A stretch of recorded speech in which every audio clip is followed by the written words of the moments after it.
painting to photography, from beadwork to woodworking. KQAL-FM on the campus of Winona State University presents Art Beat. Art Beat highlights the work and accomplishments of local artists from in and around Winona. Support for Art Beat is made possible by the Minnesota Arts and Cultural Heritage Fund.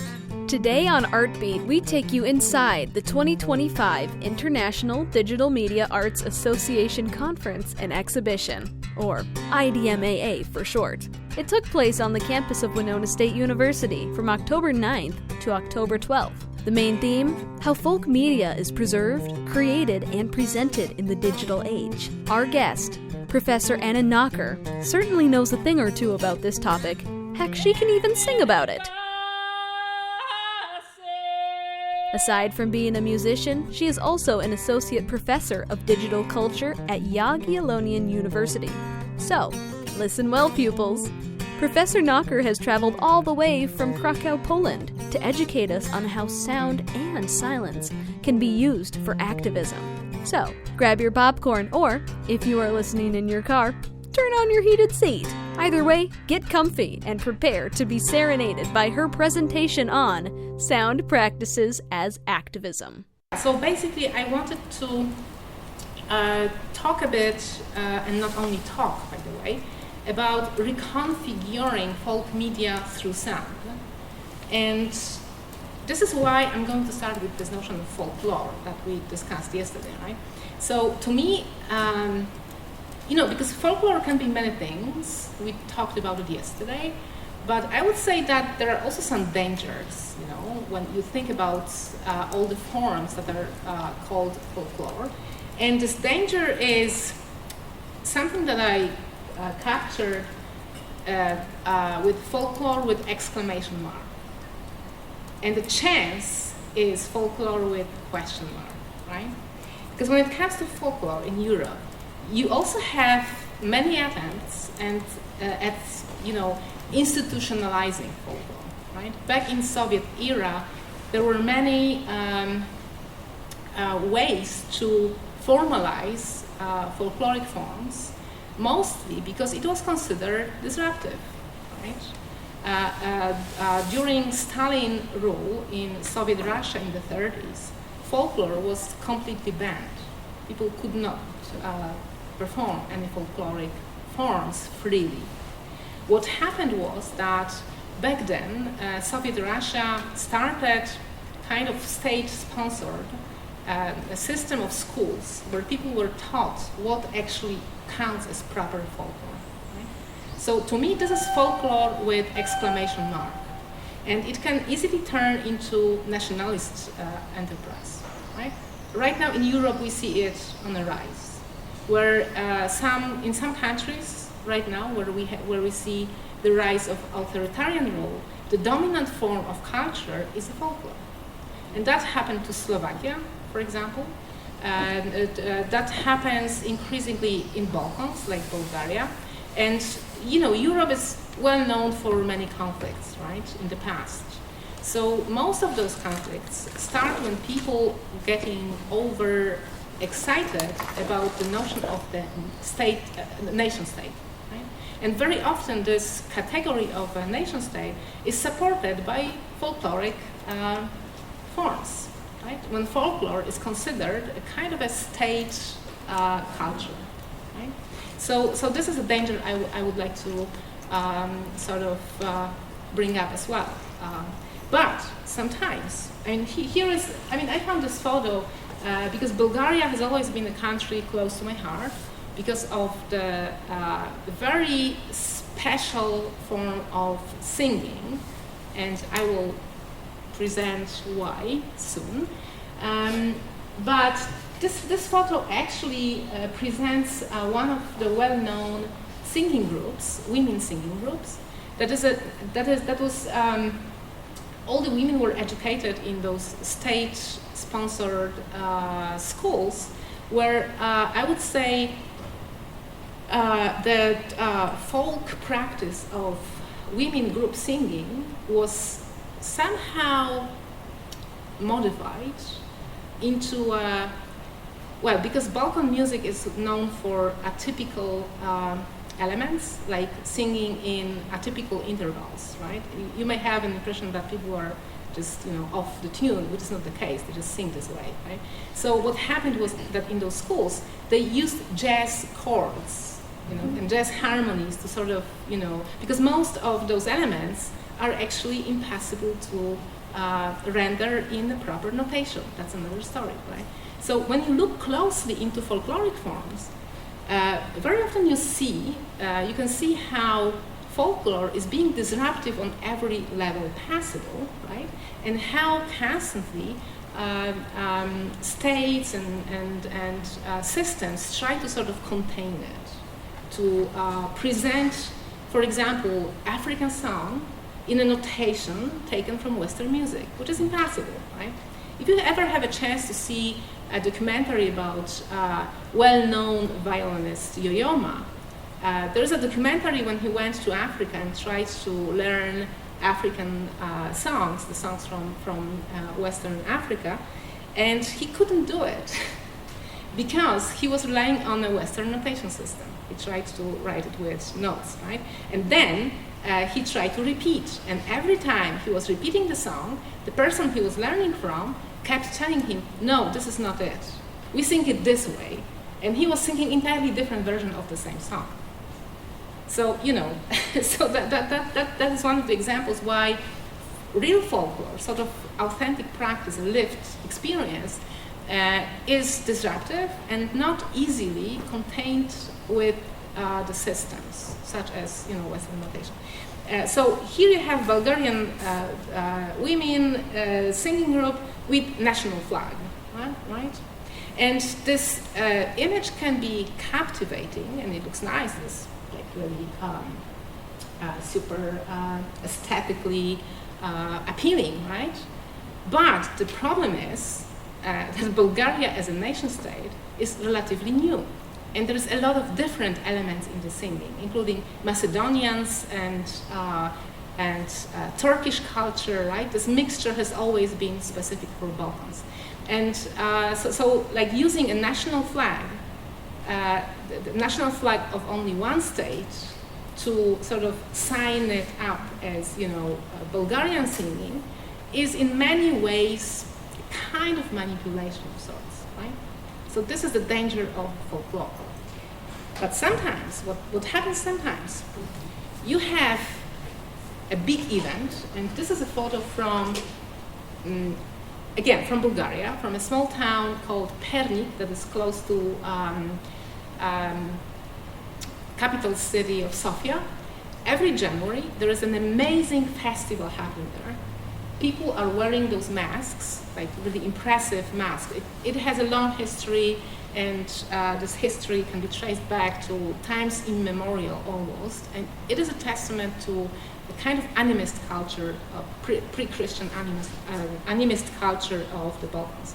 So people wear masks of the animals, usually bears or some kind of fantasy monsters, right? And they wear the bells. You can see it here in the photo. These are really heavy costumes. Those bells sometimes can be like around tens of kilograms. I don't know. I'm in metric system, so I'm not sure how much it would be in imperial. It would be how many pounds? I don't know. Double? Yeah, double. So like 20 pounds. Up to 30 pounds of, the bells on you, and you're wearing it the whole day, and you dance in it.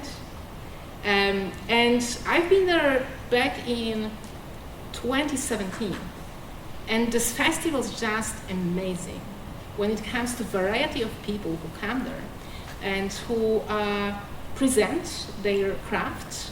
There are groups of practically every village in Bulgarian mountains, be it Rila Mountains or Pirin Mountains. Every village has a group of kukeri, because this is the name, kukeri, and they, practice, they perform, they organize smaller events, and once a year they gather in Pernik for some kind of national festival of kukeris, right? This is the sound.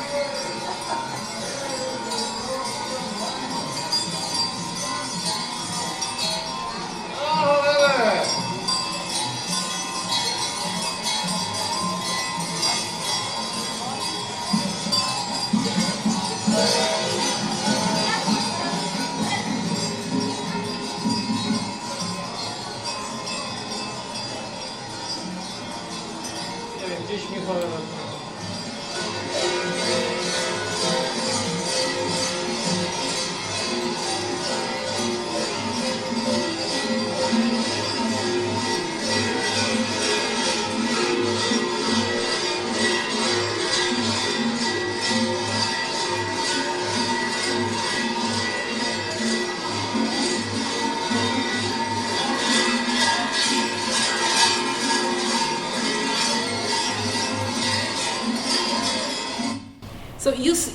when you're in this festival, you're spending whole days. Usually it lasts around 3 days, and these are like 3 days of extreme noise. I haven't heard anything that noisy in my life. Really, I'm not exaggerating. So I gave you just a small snippet. This is a recording I made there. And this practice, it is a nationally organized festival, pretty official, pretty like formal, but at the same time, there is traces of a live practice everywhere. The way people move around, the way people participate, sort of gives us a sign that it is very much alive, still there, still authentic, still sort of connected to the roots, right? But folklore can be many things, and I especially like the forms that I would describe as folklore with a question mark. So when I asked yesterday the students about folklore in their own place of living, right? I was surprised that nobody mentioned Halloween, which to me is like genuinely American form of folklore, right? But nobody mentioned it. So maybe you don't see it this way, but to me it is like, I love Halloween.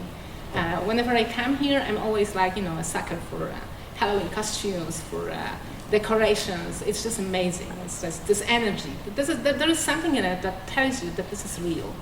Regardless of the fact that at the same time you have this kind of, Disneyized or like Hollywood version of it, right? So those both levels coexist.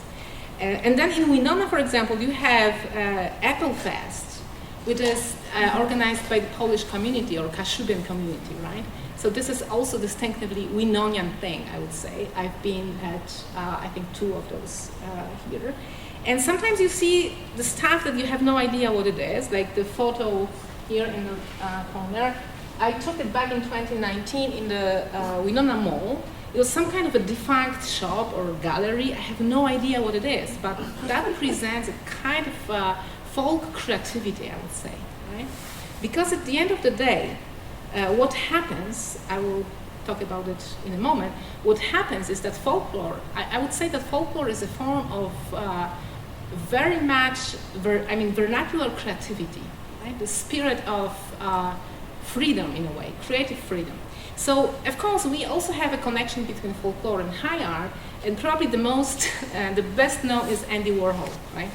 The son of Andrzej Warhola and Julia Zawadzki-Warhola, who come from a small village in Slovak Carpathians. You can see it over here. And here's a board right at the sign, right at the entrance to this village, and the sign says, welcome to Mikowa, the place of birth of Andy Warhol's parents. I love that. So yeah, it's like a clash of American culture. Andy Warhol is one of the most American artists you could ever think of, right? And you have this really distinctive Carpathian example of vernacular aesthetics. And of course, Ruthenians is an ethnic group that spans across the whole Carpathians. They never had their own state, their own nation state. They are recognized as an ethnic group. Actually, they had a kind of mini state in Poland that was for 3 years before, right after the First World War, but it didn't last long. So when you look into it, you will clearly see how Andy Warhol's choice of colors, his concepts, how it stems from the fact that his first art activity was painting postcards with his mother. That's what they were doing for a living very early on. When he was born, his mother was in trouble because father died, and they painted postcards. And Warhol very often was talking about that to what extent his childhood contact with colors, forms of his mother's country were formative to him in many regards. So you could trace pop art back to folkloric forms of Slovak Carpathians, right?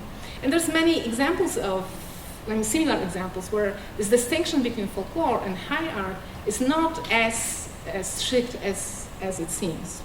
And I'm not even mentioning Sami culture where there is no distinction at all. You have only duoji, which is a form of a craft, but it's also art at the same time. I will get back to it soon. So, to me, folklore, at best, is a sound activism. And of course, yesterday we had a great presentation of music of protest, right? I loved it, but I'm like one level down. It is not so much about music as about sound. And one example, it was great, by the way, it was really awesome. So I'm just going a level down. It is about sound. For example, here you see an instrument from Polish Carpathians called trębita. This is a kind of a long horn, and when you play it, the sound is like just terrifying. It's very loud, and it has a very special quality. It cuts through the fog. So it has been used as a kind of a signaling trumpet, right? That here I am, right? When the fog was dense, here I am, like this way, right? So that was the function of this instrument. So what happened during the Second World War, Nazi Germany forbidden using these because they were suspecting that, people in the mountains sort of, inform themselves with this coded language about stuff that they don't know what it is, right? So it was a kind of a communication that they saw as cryptic to them. They didn't know what is going on. They were suspecting, and rightly so, that mountaineers communicate and organize using sound as this practice. So that was very much. That very much resonates with what happened in the 80s in Poland, where we were still a socialist country back then. It was called socialism, but it did not have much to do with the real socialism. Anyway, during the Soviet era, there was a solidarity movement that was, political, and, well, long story short, in the end, it brought the political changes of 1989. So what was happening during the 80s? People were organizing and building radio stations that were broadcasting normal programs. Normal means uncensored, because back in the day, we did have a state censorship. That means that whenever you wanted to broadcast anything, you had to go to a special office and ask for permission, right? So that was the system of the whole radio stations back in the day, that people just built themselves. And here you can see the first transmitters that people just built, handmade, right? So I see it as a kind of a resonance of this folkloric tradition that stems, from the day where they used signal trumpets, right? So you also have other practices of this kind, like, for example, the Sami practice of yoiking. And here's my friend Pernila Stolka, who yoiks.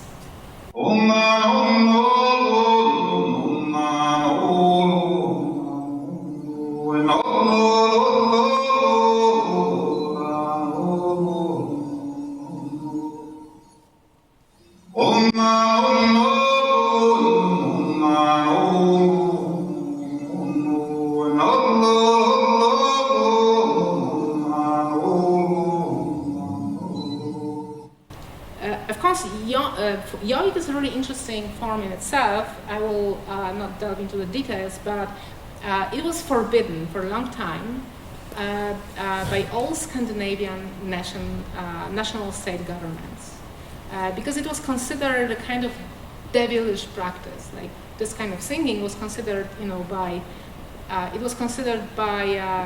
extremely conservative, like Christian conservative groups, as a kind of a singing that brings devil in. So it was completely forbidden. I mean, you could land in a jail, or you could even get a death sentence, which happened not like more than once. So when I talked to Pernilla, he learned his craft from his grandfather, who has never done that outside. He was afraid. Pernilla told me that his grandfather stopped singing, stopped yoiking for like 30 years, because it was the time when it was particularly persecuted. So, you know, this is like the sound as an activist can have many forms, right? Even singing the song that does not have words, actually, because it is a kind of a singing that does not have words, can be considered activism in this case, right?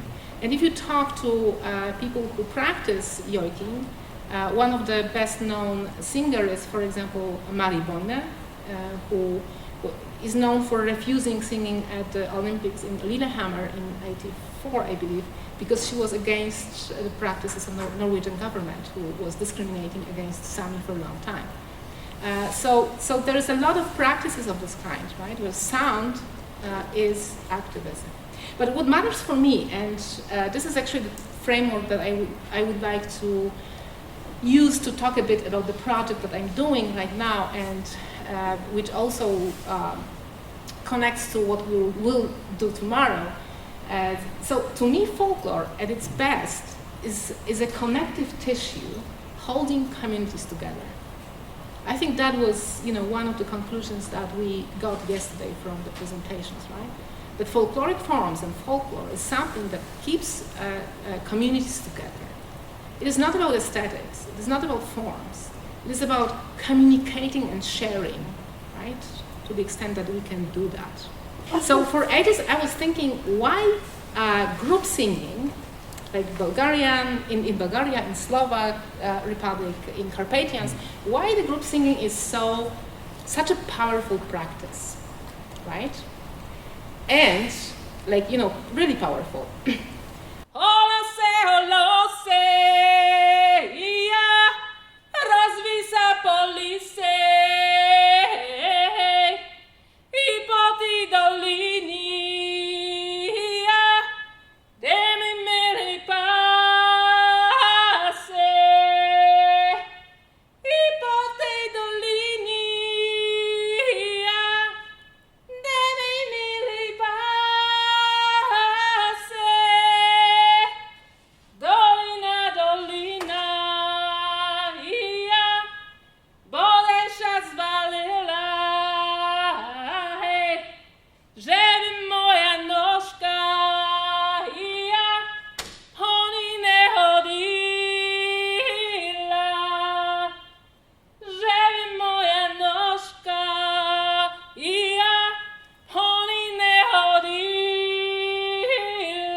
So this is this powerful practice of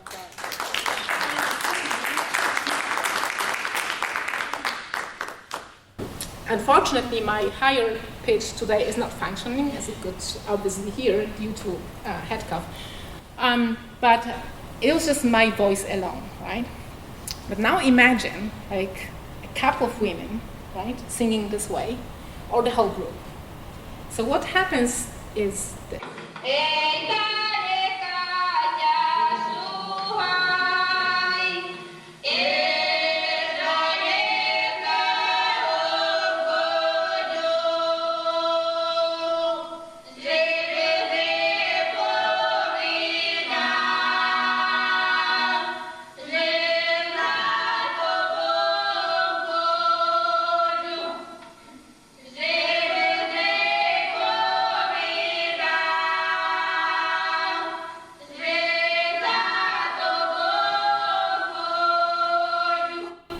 So this type of singing is typical for Balkans, Carpathian Mountains, sometimes Central Asia, right?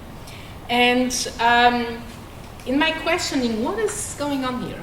I've been doing workshops where I teach people how to sing the way I did for you right now, which is completely different way of singing than in classical music, than in any type of music that you know, because it's called throat singing.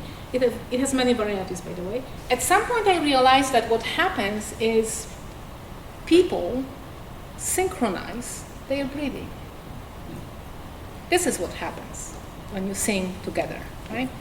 This is why singing together is such a powerful practice, because you synchronize your breathing in a group. Again, it is not about aesthetics. It is not about even the song itself. Those songs can be pretty grimy, like the songs in Carpathians, like the one we've heard, usually are about domestic violence, rape, and really grimy topics that normally cannot be expressed as well. They are expressing those songs with the whole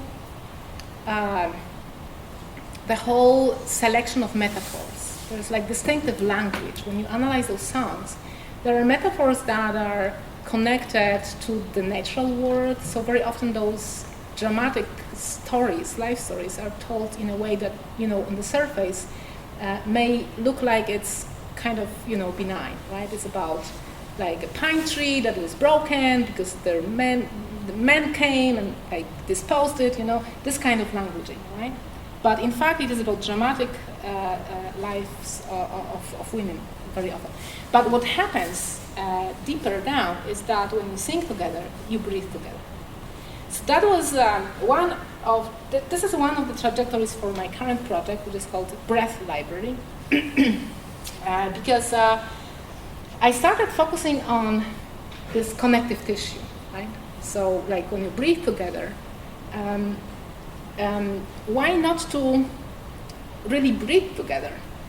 And that was actually that was also around the time in 2020 when I heard about this phrase "I can't breathe," right?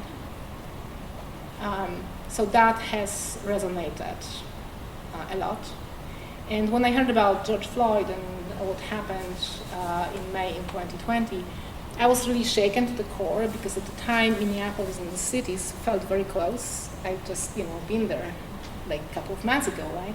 And to me, Minneapolis was always an open city and really vibrant culture, so that was really a shock.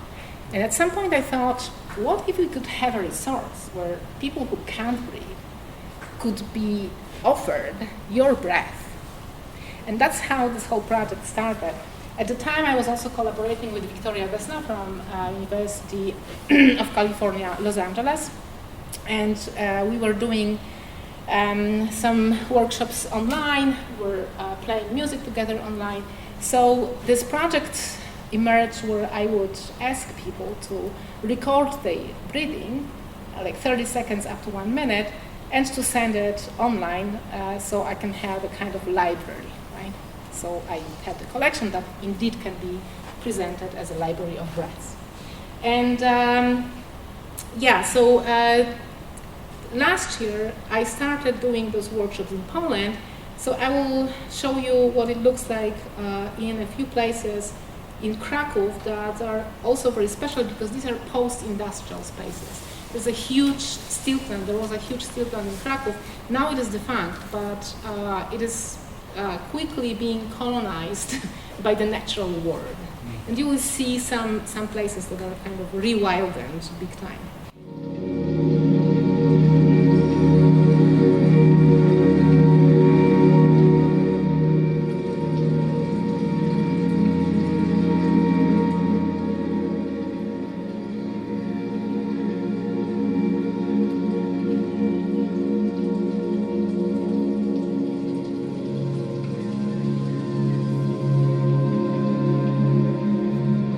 It is in Polish, unfortunately.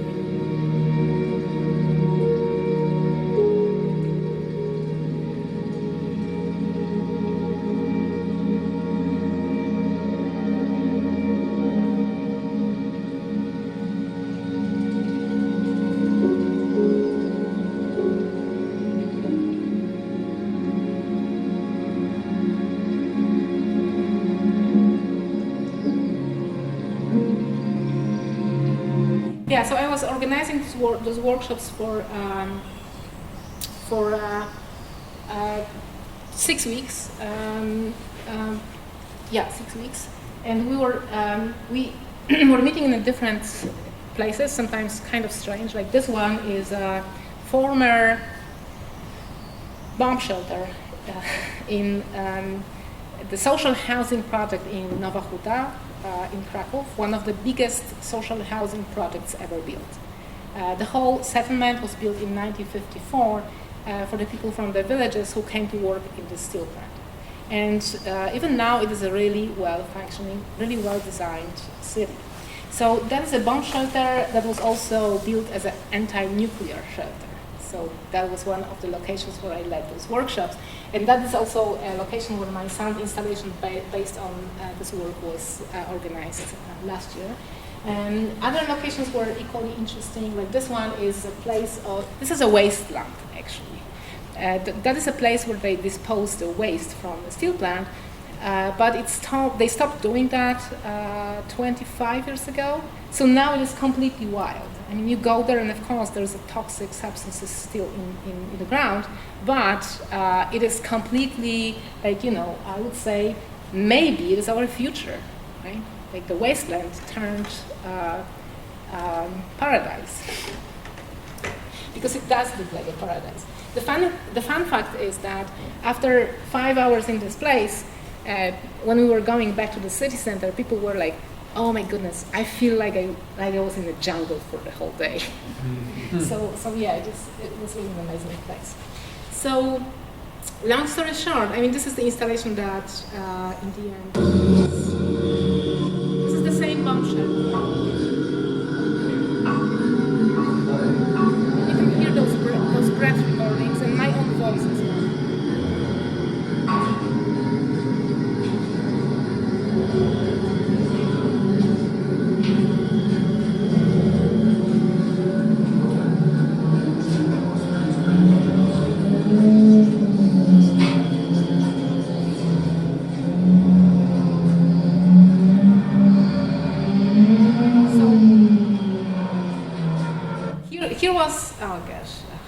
Here was this interesting, the interesting moment at the end of this video clip was,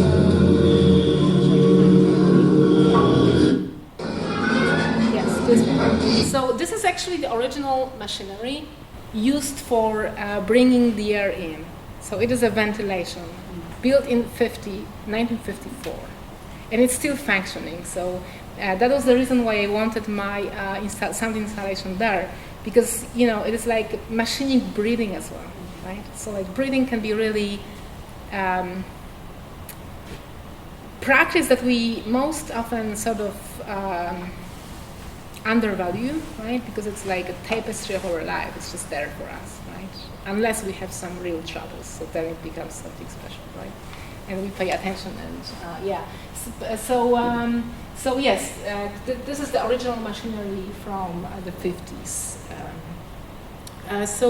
Yes, so to the point, and that will be a conclusion of sorts.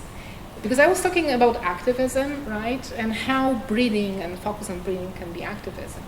So I think that, similarly to what I did with folklore, like folklore with exclamation mark and folklore with question mark, we can have, roughly speaking, like two types of activism in a way, and these are not opposite forms.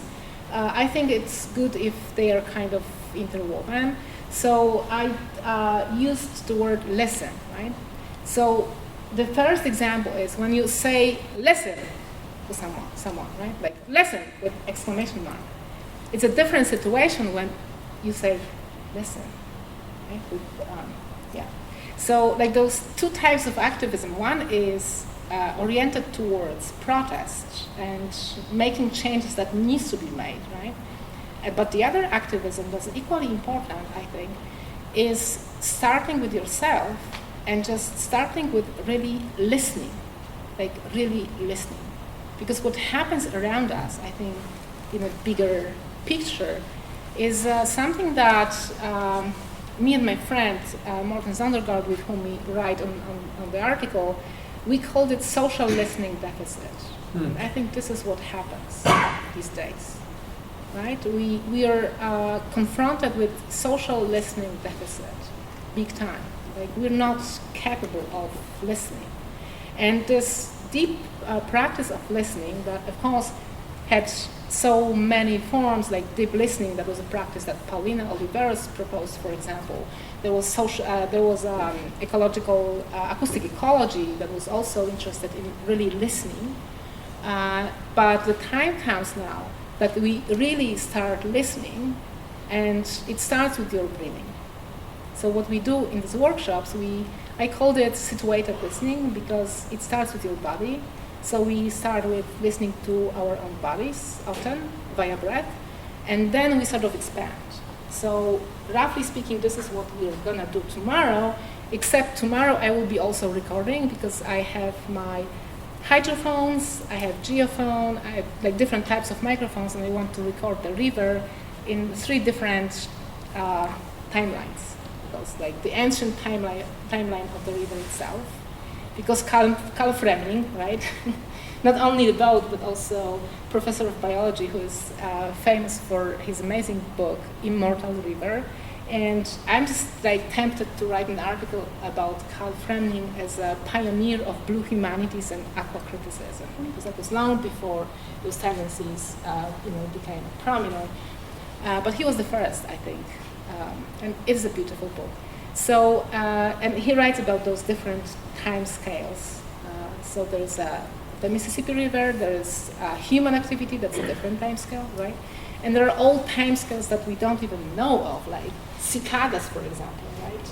They, like, lifespan is fascinating. Yeah, so that would be kind of a conclusion. I hope you have questions, comments, and inquiries. So thank you very much for it. Thanks again to Professor Anna Nacher for joining us today on Artbeat. To learn more about the International Digital Media and Arts Association, you can visit their website at iDMAa.org. iDMAa.org. And hey, keep an eye out for that next conference. Don't forget to catch another episode of Artbeat. That's next Tuesday at 12:30, right here on 89.5 KQAL. Artbeat is produced on the campus of Winona State University and is made possible by a grant from the Minnesota Arts and Cultural Heritage Fund. Artbeat is written and produced by KQAL-FM on the campus of Winona State University. Visit us on the web at kqal.org.